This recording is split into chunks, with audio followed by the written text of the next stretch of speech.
Welcome to SKOL Search, a series right here on Vikings First and SKOL, brought to you by Tyler Forness and the Real Forno Show. SKOL Search is all about getting you ready for the 2026 NFL Draft by diving deep into the prospects the Vikings just might target. Here are three of those new prospects.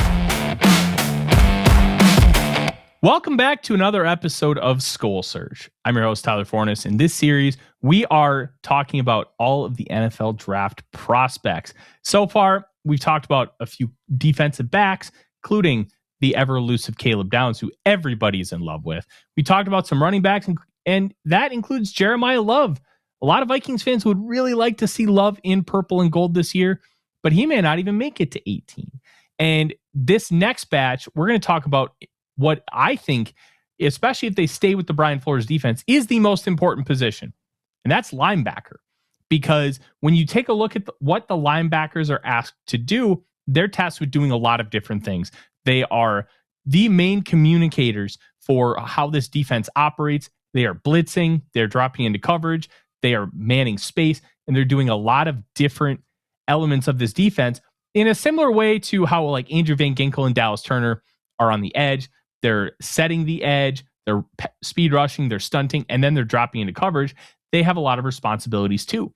This linebacker position is one that I think is extremely important. We've seen how when Blake Cashman goes out, this defense plays significantly worse than they do with him. And Cashman's a very good player, but let's not be mistaken. He's not anywhere near elite. And have that kind of difference at linebacker from just a very good player like Cashman is to a replacement level player, it can get really rough. And when he went down with a hamstring injury, we thought we were going to get that with Eric Wilson. Then he surprised us by having a career year in season 9 in the National Football League. So with Wilson not likely to duplicate that next year, because let's just be real, it's probably not going to. I think linebacker is a sneaky need for this football team. And first round is a spot where I think they could do it. So we're actually going to get started today by talking about Sonny Styles from the Ohio State University. And Styles is one of the more unique talents in this draft. He's a former safety, but he's tall and long. He's kind of got that Anthony Barr build. Barr was 6'5", 265, but he doesn't have the weight and muscle mass that Barr does. Styles is 6'4", 238, and he looks every bit of that 238, and he moves like he only weighs 238 pounds, which is a huge benefit for him when he's moving out in space. But the one thing that I really liked about his profile, considering he looks pretty skinny, is he's strong.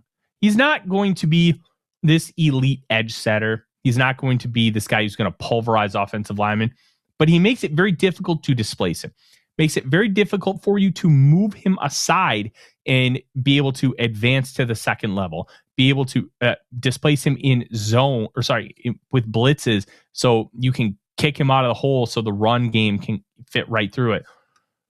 Styles does a really good job of doing all of those little things, the strength things. This season, we talked a lot about Dallas Turner, his development and growth. One of the things with Dallas Turner was, as a rookie, he just did not have that grown man strength. He didn't have the ability to set the edge. He was getting washed out a lot. This year, that was mitigated almost completely. There were some where if there was a split flow action on a zone, so the tight end coming across the line of scrimmage, they could pop him a little bit and knock him off his block. But Turner kind of learned from that and started lowering his shoulder and delivering instead of absorbing the blow. And that has made a really big difference. Styles is going to come in and not be asked to do a lot of the same things as Turner, but I think year 1 to year 2, you can see that kind of strength growth to where he's not going to be able to be displaced nearly at all. And that's going to be a huge benefit for you as a linebacker, because in this defense, you are doing a lot of filling. You are doing a lot of, hey, we are going to send this blitz and you are going to fill in this gap. Or they're going to do those crosstalk blitzes where maybe Styles is the crasher and he's taking out the guard in the center. So then somebody like Blake Cashman can loop around and get the sack. So he's going to be able to be asked to do those things, and he's going to be capable of doing so. But doing so in itself isn't the only thing. You have to be able to have other skills to pair with it. And one thing that I really like about him, his eyes. He stays really patient. He does not panic. He waits for things to happen and develop in front of him. And a lot of times linebackers, especially in the college level, you're not going to see as much discipline in this sense because the run game is so prevalent and RPOs can really bait you. Styles stays patient. He waits and he sees where the ball actually goes. So if the ball ends up in the stomach of the running back, he attacks. If the ball ends up staying in the hands of the quarterback, he reacts accordingly. And those little details are going to matter so much in the National Football League because we see a lot of teams trying to maximize play action, trying to maximize motion. He's not going to panic. He's not going to freak out. And he's going to do the right thing more often than not. And a lot of that isn't just pre-snap where he's staying patient or just slightly post-snap. He's got a really high football IQ. He understands route concepts. He understands where the blocking schemes are going. He understands, hey, when I see the guard and tackle pull, we're running counter. And I need to make sure that I'm going to fill and spill in the correct way and not just get absolutely obliterated by those pullers. Because when those guys move, that's when he's going to be at his most vulnerable from a strength perspective. Because it's different if he just is lined up over the tackle and he goes one-on-one. Then you can kind of be the low man, get the leverage battle, push the armpits straight up, and then all of a sudden, hey, boom, you've got the win. Well, when they're moving, you have basic physics coming at you, force and momentum. And when that momentum comes, it amplifies the force, and all of a sudden, boom, you are in trouble. And Styles has the football IQ and vision and knowledge to make sure that he's not going to get lined up and brutalized in those senses. And having that recognition is really important to his game. And especially when you play in a defense like Brian Flores. And look, we're talking about this like Brian Flores is going to stay. We still don't know that as of this recording. But right now, that's how I'm really talking about these players, because it's an easy way for you to understand what is going on with these guys and how they're going to translate and what skill sets that they're looking for.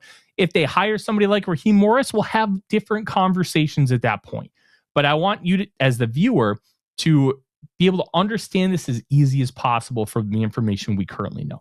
And I think it's going to do wonders for this Minnesota Vikings team to have a guy like Styles, because that intelligence and that ability to understand and diagnose what's going on is going to be so critical for the health of this defense and taking things to the next level. The other thing that really stands out, and we talked about him earlier, he's a safety, and he made the transition to linebacker, something that we're seeing more and more of. Mark Barron, I believe he was the 2009 or 2010 draft, and the Rams took him either the first or second round. There was that money backer where he's not quite big enough to be a linebacker, but too big to be a safety, like that 225, 230 pounds. That's what linebackers are now. And having guys transition from safety, you can add a little bit of bulk. If a safety runs 4.5, you add 30 pounds of bulk. Maybe now you're a 4.6 guy, and 4.6 is good enough to play, especially if you keep that acceleration and that burst, the twitchiness that comes with being a really talented player, being somebody who can be that athletic freak on the field. And Styles has a little bit of that. His range is awesome, not just because of that athleticism, because of his size. He understands how to cover ground quickly, and he has the frame to do so. He's not really a long strider in the sense of, like, think of a guy like Usain Bolt, where he's like the tallest sprinter ever. He's like 6'4", 6'5". And when he takes a stride, it eats up a lot of ground. He's kind of got a little bit of that to him, but he's not the super long strider, but he knows how to eat up ground quickly because he pairs that with athleticism and those instincts and intelligence, because he sees what's happening, diagnoses it quickly, and goes and attacks. Along with that, he pairs good spatial awareness. He understands where he is on the field at all times. And not only does he understand where he is, he knows how to handle it. He knows how to attack. And he knows, hey, if I'm in this space and a guy passes through on some of these match concepts, I need to pick him up and I need to run with him, or I need to pass him off and let him go and get back into my zone. Those match style concepts are huge in a Brian Flores defense, and that communication is going to be key, something that Styles has. Now, when we talk about that they have these things, that doesn't mean it's automatically going to translate. One of the tougher evaluations I've ever had was Lewis Cine. Cine was great when it came to diagnosing plays, being intelligent, and being able to get to the football quickly. He lost a lot of that diagnosing ability in translation from college to the pros. You can't predict that kind of thing. But if you have it, you're a lot less likely to lose it than you are to gain it. Because, look, gaining it is really hard to do, but losing it is even harder. So the fact that he has it is a good thing. And I'm a big fan of kind of that all-encompassing thing when it comes to Sonny Styles. The other element that's also a really big positive is tackling. He lines you up, form tackles, head up, and we love to see the head up, because if you put your head down, all of a sudden jam your neck. We've seen Friday Night Lights, the TV show where Jason Street gets paralyzed in episode 1.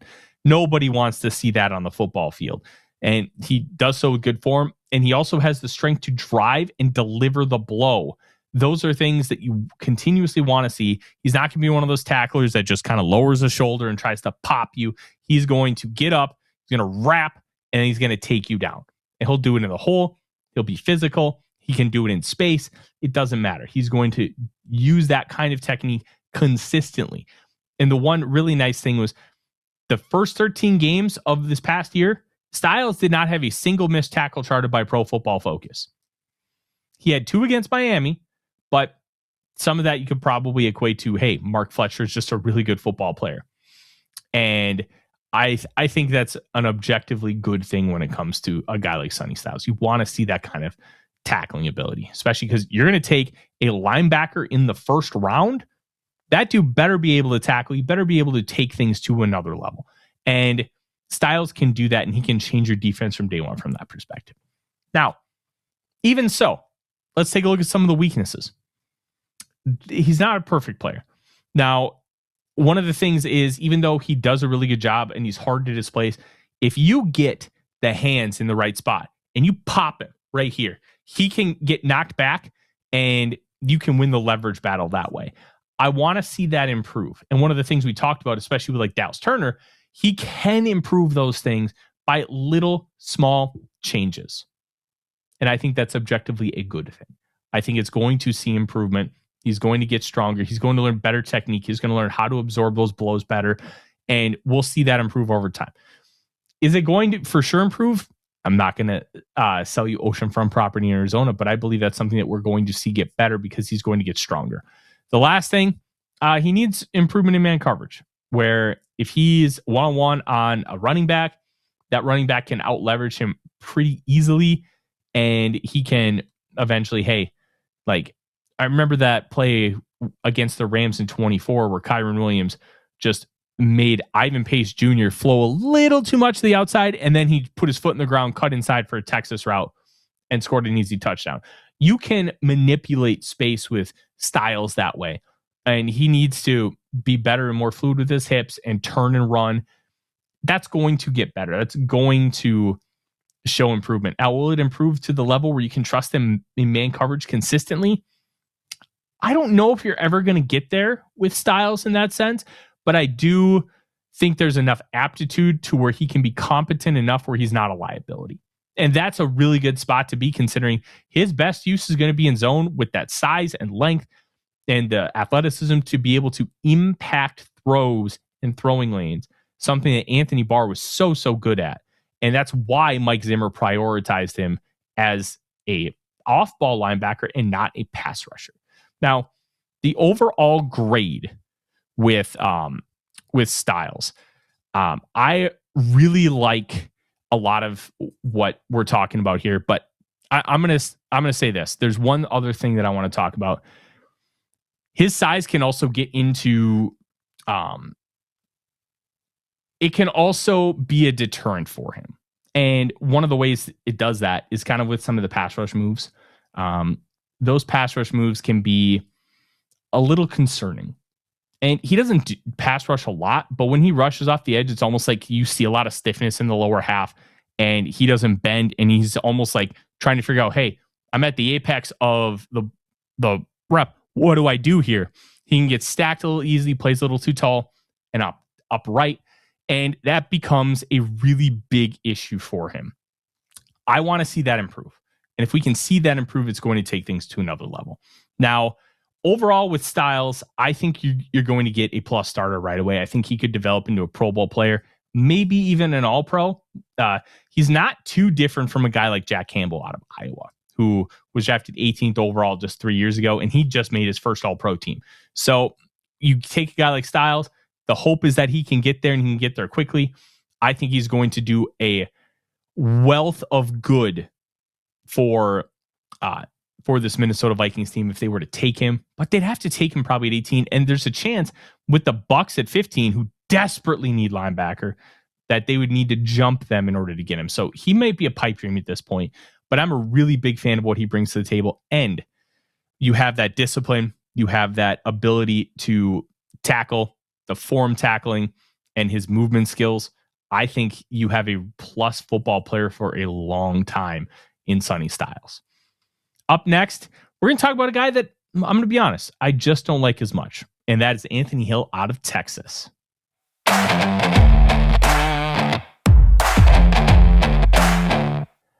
All right. Next up, we have Anthony Hill. But I do want to remind everybody that if you are not just a subscriber, but a member of this YouTube channel, you are going to get all of these SKOL Search episodes 12 hours before everybody else as a nice little token of our appreciation. And then it goes public for everybody. So if you want to get early access, make sure that you like, subscribe, ring the bell for those notifications, and then subscribe and become a member and help support the channel even more. And you will get rewarded with this and that special channel in the Vikings First and School Discord, where I drop all the rumors that I hear across the league. Some of them come to light. And sometimes it's just fun to be in the know. So make sure you hit that subscribe button and then join as well. Let's talk about Anthony Hill, linebacker out of Texas. He is also around the same size as Sonny Styles. He's 6'3" and 238. Now, the one thing with Anthony Hill is the idea of him rules. And we've seen linebackers like this before, where he's tall, super athletic, really fast, able to go from point A to point B quickly, but that doesn't always translate one-to-one as far as, is he going to be a really good football player? And I'm here to tell you, right now, I don't think Anthony Hill is a very good football player. I think he's an idea. I think he has the athletic profile, which I'm going to be honest, I don't think is nearly as strong as other people do. I think he'll probably be like a 7.5 relative athletic score kind of guy. I think some people think he's going to be like in the 95th, 96th percentile.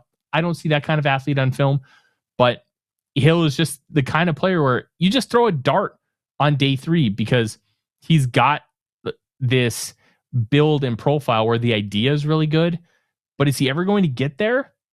I have severe doubts. And that's why where some people want to take him end of round 1, round 2, I'd probably wait till round 4 and we'll get into why. Let's start with the good. Because I'm going to be honest, I just don't really care for this player. He does have really good athleticism for his size. He moves really well, especially in a linear capacity, which is straight up and down. If he has to hit the A gap, he's going to hit it, and he's going to hit it hard and fast. If he has to run in a straight line and take an angle to get a ball carrier on a toss, he's going to do that. And he's got good enough athleticism in open space to be able to turn and run, and that's going to help him in coverage. I think he's a good athlete, but with his size, sometimes there gets to be a little bit of lumbering, and I think you do see a little bit of that with Allen, but overall, it's a plus for him.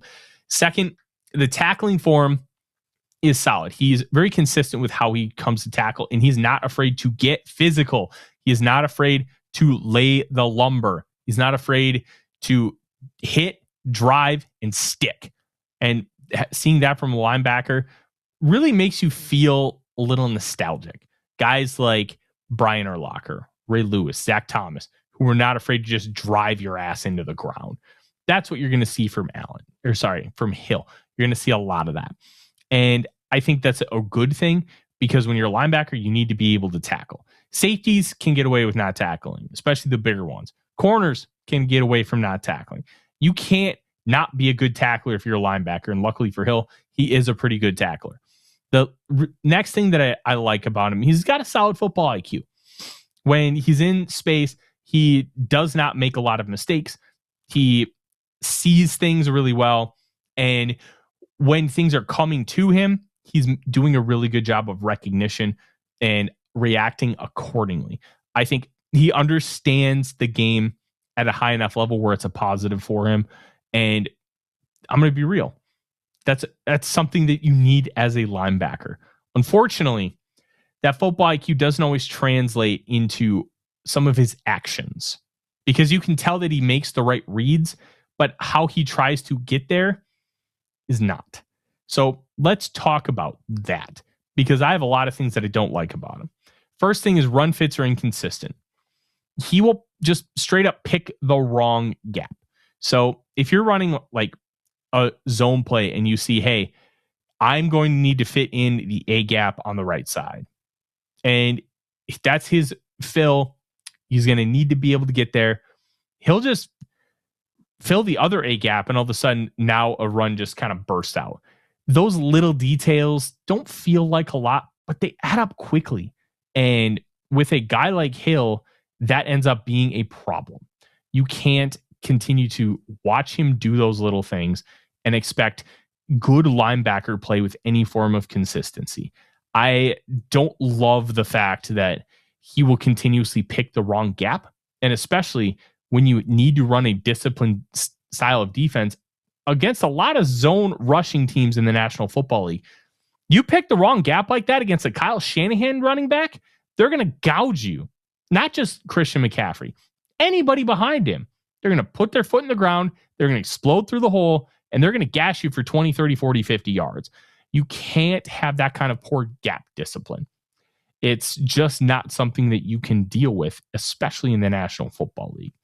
You can maybe get away with it in college because offensive lines just aren't really that good. And maybe even if you botch the gap, you can still make a play or somebody else is going to blow it up.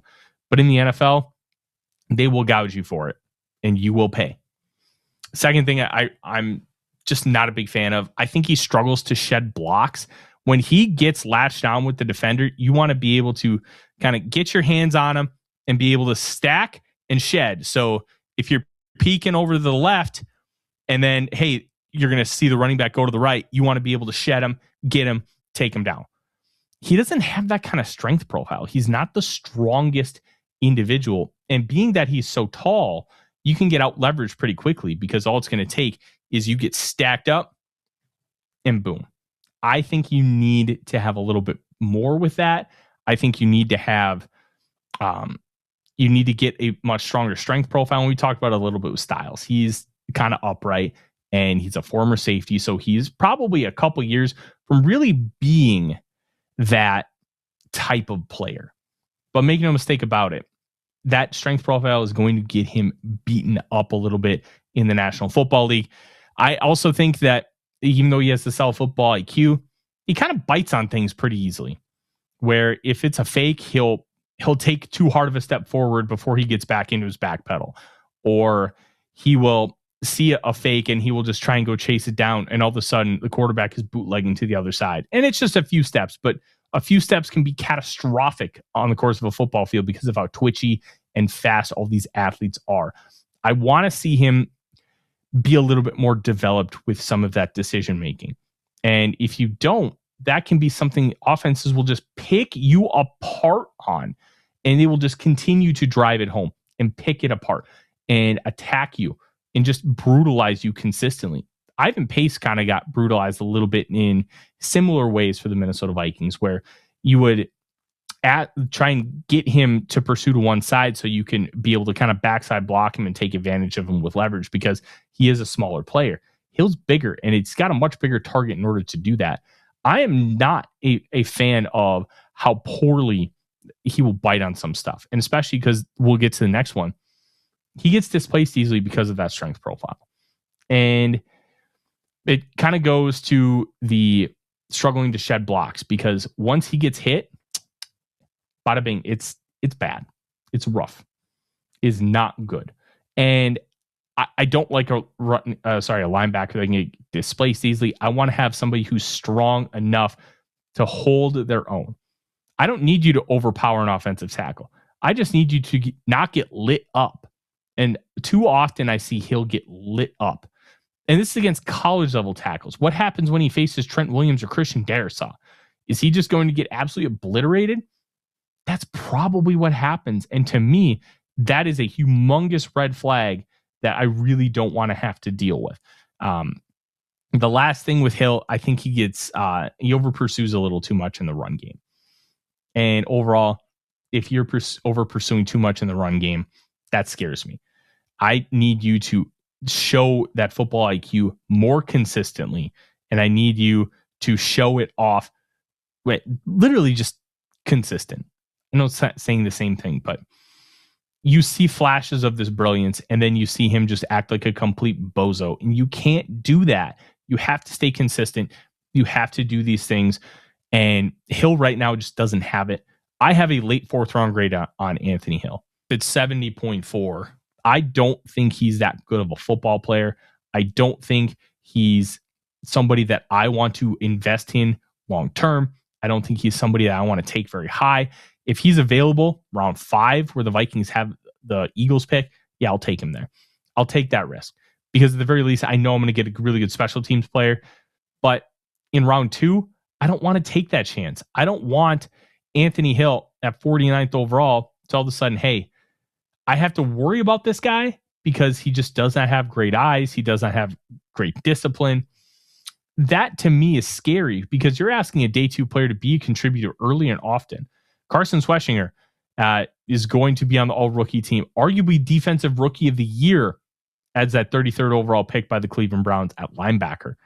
That is what you want out of a 2nd round pick. You want a instant contributor, somebody you can count on to start games for you right away. Now, the expectation should not be, hey, defensive rookie of the year. But I got to tell you, if you can't even trust them to go out and play, that's a big problem. And that's not something that I am willing to risk on my football team. Anthony Hill, consider me all the way out for what his draft stock is going to ultimately be. Last but not least, we have CJ Allen out of Georgia.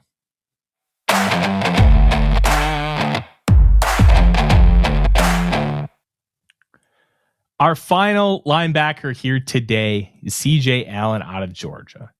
And just want to remind you, like, subscribe, and become a member, and you get this 12 hours earlier.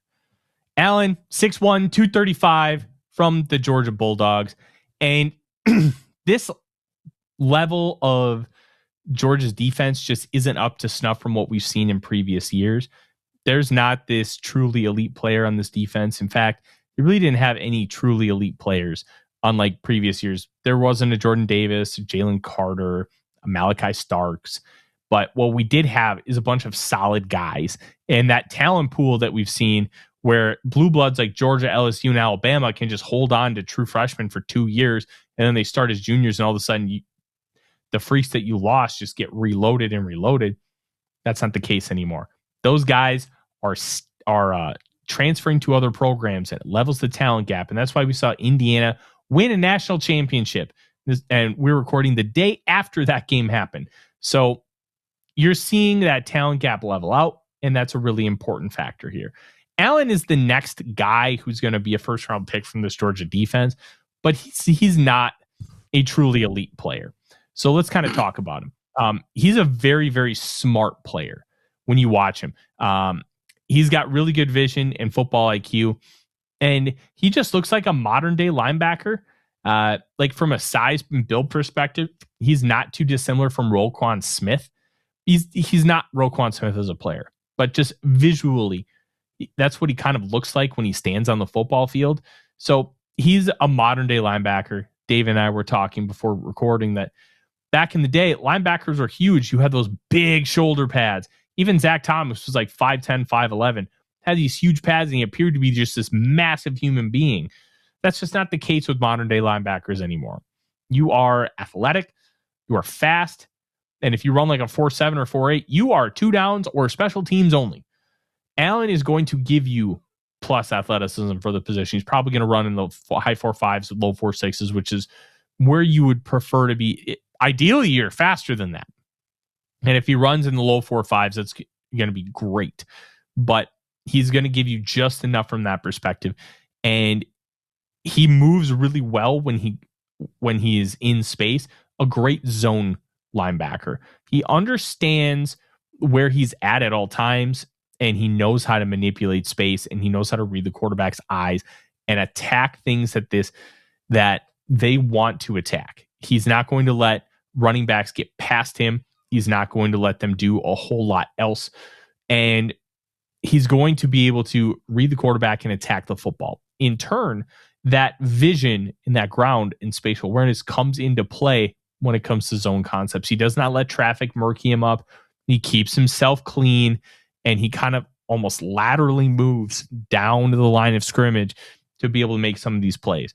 Staying clean is such a huge part about playing linebacker, because if you prevent blockers from being able to get you, you are setting yourself up for a massive amount of success, because that's going to allow you to blitz, which he does pretty well. And it's going to allow you to attack freely without having to worry about disengaging that block first. So he also pairs it with a level of patience and recognition that's really impressive. Like, he not only does he stay clean, he does not let things in front of him impact him that much. He is waiting, he is staying patient, and he is keeping his eyes up. He's not dipping his eyes. He's not getting distracted by some of the eye candy that guys like Sean McVay and Kevin O'Connell, Ben Johnson will give you. He's waiting for everything to develop, and then he's attacking accordingly. That kind of patience and football IQ is huge for this position, especially when it comes to Brian Flores' defense. You have to stay really patient. You have to stay disciplined. And doing so allows everybody else to do their jobs at a high level, because I know I can count on my linebacker to do the little things. Kind of like Blake Cashman. Cashman is such a disciplined and smart football player. He does not allow others to be able to exploit him in that sense. He's also compactly built, and he's relatively strong for his size, even though he's 235 pounds. Unlike Styles and Hill, who are around the same weight, but they're 2 to 3 inches taller, Allen is more compact, which means a little bit better of a strength profile from the get-go. Now, it would be nice to see him kind of get a little bit stronger and be able to utilize some of that compact strength better, but you're not going to be able to push him out of the gap. You're not going to be able to just absolutely pancake him and bulldoze him, because he's going to be the low man. He's going to get under you, and that's going to prevent you from doing a lot of those things. That compact frame is going to come into play in a big way for Allen in the National Football League, and he's going to be able to make plays from that perspective. I also really like his tackling. Does a really good job fitting the run, and pairs with that football IQ. So when a guy comes through the hole, he knows which hole to attack. He knows not even just when it's power stuff, it's also with zone. He knows what hole to be in. He knows not to over pursue, and he can do a really good job of just staying disciplined, keeping those eyes up, and then making the correct play. That's something that I want to continue to see from Allen, where he is just a traditional style linebacker, and that translates 1-to-1 every single time. Couple things that are a little tough for him. Same with Styles, where Styles would, on like split flow action, split zone, he's going to get popped a little bit. You can do that with CJ Allen as well. You can pop him, and you can displace him with really strong hands on that first contact. Allen needs to get that contact first, or needs to at least engage with the blocker at the same time. That's a big thing as far as maximizing what his strength profile is, because if he can't use it, if he gets popped right away, well, the strength really doesn't matter when you're going like this. That's not going to translate. And I think he's going to figure things out from a short and long-term perspective. I think that's going to continue to grow and develop, but right now it's just not all the way there. The other thing, man coverage. He's a good athlete. He's a fluid athlete, but he doesn't really have the kind of hips to really flip and turn up field to run with a running back, and he doesn't quite have that discipline down yet. Will he get there? I hope so, because this is a well-rounded player who does a little bit of everything for you at the linebacker position. This is a traditional modern-day linebacker that's going to give you all the basic elements of success. And if you can continue with that, I think that Allen can be a really positive impact for your football team. Overall, Allen barely got a first-round grade from me, 85.1. And that 85.1 does sneak over that threshold. I think he's the kind of player that you want to take in the 20s, maybe in the early 30s. And if it goes into the the early second round, I don't think that's an unfair value for Allen. In this kind of market, in this draft class where you don't have a heavy linebacker group like you may have had in previous years, I think Allen is a good player to take in round one. He's going to give you solid ability. And I think he's going to be a 3-down linebacker in a modern game. And that's a really good thing for this Minnesota Vikings team. And 18 might be a smidge high, but if they took him at 18, I think you should be happy with it, because that second level, the best defenses have really good linebacker play. Just look at across the league. You see really good defenses. Your linebacker play is not void on those units.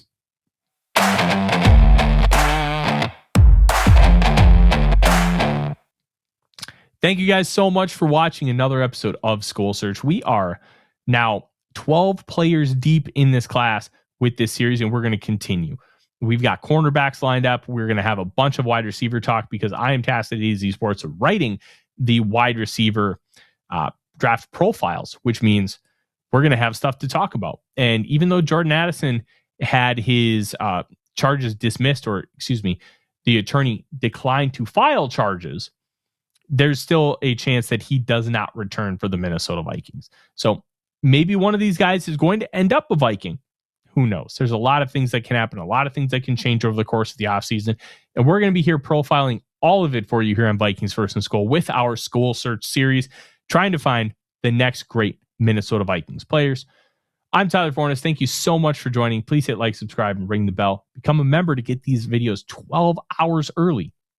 And SKOL Vikings. All right, Vikings fans, that's a wrap on this episode of SKOL Search, brought to you by Vikings First and SKOL, partnered with the Fans First Sports Network. We've dived deep into draft prospects today, and I hope you're excited as we are about what the future holds for the purple and gold. If you enjoyed this breakdown, and let's be honest, how could you not, do us a huge favor. On your favorite aggregator, please share this episode with your friends or enemies. Rate us, then hit subscribe so you never miss an episode of all our upcoming SKOL Search drops, real Forno shows, 2-0 bloggers, and more. We're building this community for fans like you. Join the conversation in the comments, share with your fellow SKOL Nation members, and let's keep the momentum going into the offseason. Until next time, SKOL Vikings!